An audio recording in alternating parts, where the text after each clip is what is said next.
মিডিয়ায় body shaming, পুলিশে অভিযোগ দায়ের ডোনা গঙ্গোপাধ্যায়। ঠাকুরপুকুর থানায় অভিযোগ দায়ের করেছেন সৌরভ পত্নী। কথা বলবি ইরনের সঙ্গে। ইরন, ডোনা কি অভিযোগ জানালেন? একদমই দেখো, ডোনা গঙ্গোপাধ্যায়, সৌরভ গঙ্গোপাধ্যায়ের স্ত্রী, তিনি ঠাকুরপুকুর থানায় তিনি অভিযোগ দায়ের করেছেন এবং এফআইআর দায়ের করেছেন।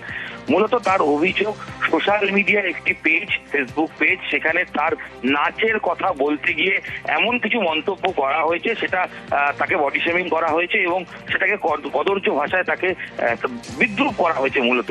এবং সেই কারণে তিনি এবং সংশ্লিষ্ট যে পেজ, সেই পেজ এবং আরো কিছু অজ্ঞাত পরিচয় ব্যক্তিদের নামে তিনি এফআইআর দায়ের করেছেন। কারণ ওই যে কপিটা বা যে লেখাটি পোস্ট করা হয়েছে, তার পরিপ্রেক্ষিতে এরকম আরো বডি শেমিং কথা এবং তাকে কদর্য ভাষায় গালিগালাজ এবং অকথ্য ভাষায় কথা বলা হচ্ছে বলে তিনি অভিযোগ দায়ের করেন এবং সেই স্ক্রিনশট নিয়ে তিনি ইতিমধ্যে ঠাকুরপুকুর থানায় অভিযোগ দায়ের করেছেন। এবং মূল ঘটনা হচ্ছে, সাম্প্রতিক সময় আমরা জানি নৃত্যশিল্পী ডোনা গঙ্গোপাধ্যায় তিনি বিভিন্ন জায়গায় পারফর্ম করছেন। সাম্প্রতিক সময় বেশ কিছু জায়গায় তার পারফরমেন্সের ভিডিও তিনি নিজেই সোশ্যাল মিডিয়ায় পোস্ট করছিলেন।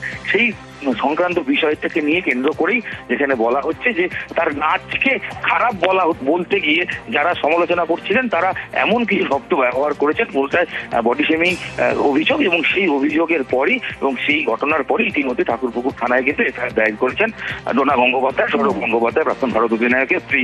ইতিমধ্যেই পুলিশ বিষয়টা তদন্ত করছে বলে জানা যাচ্ছে। ধন্যবাদ।